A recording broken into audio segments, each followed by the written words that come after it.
केंद्र की मोदी सरकार इस बार बैसाखियों के सहारे चल रही है। उसके सबसे बड़े सहयोगी हैं चंद्रबाबू नायडू की टीडीपी और बिहार के सीएम नीतीश कुमार की जेडीयू। और जब जब नायडू या नीतीश दिल्ली आते हैं, बीजेपी की सांसें फूल जाती हैं, क्योंकि वो इन सहयोगियों को नाराज नहीं कर सकती। लेकिन अब नायडू के दिल्ली दौरे ने बीजेपी को वाकई में मुश्किल में डाल दिया है, क्योंकि नायडू ने दिल्ली में गृह मंत्री अमित शाह से मुलाकात कर मोदी सरकार के फैसले पर सवाल खड़े कर दिए हैं। तो कैसे नायडू ने मोदी सरकार की बढ़ाई मुश्किलें, आइए देखते हैं इस रिपोर्ट में। एक बार फिर आंध्र प्रदेश के मुख्यमंत्री और टीडीपी प्रमुख चंद्रबाबू नायडू दिल्ली पहुंच गए हैं। उन्होंने गृह मंत्री अमित शाह से मुलाकात की है, साथ ही सरकार के फैसलों को लेकर अपनी चिंताएं भी जाहिर की।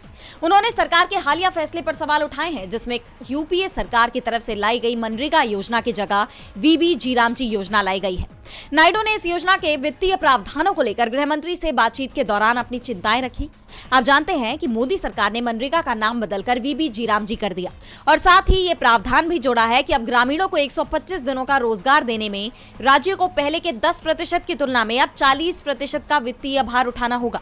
यही वजह है कि नायडू ने इस पर सवाल उठाए हैं। विपक्ष तो पहले ही इस योजना पर सवाल उठा रहा है और अब बीजेपी के सबसे बड़े सहयोगियों में एक टीडीपी ने भी इस पर अपना रुख साफ कर दिया है, जिसके बाद मोदी सरकार की मुश्किलें बढ़नी तय मानी जा रही है।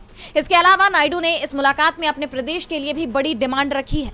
नायडू ने कहा कि संसद में एक विधेयक लाकर अमरावती को आंध्र प्रदेश की राजधानी के रूप में वैधानिक दर्जा दिया जाए।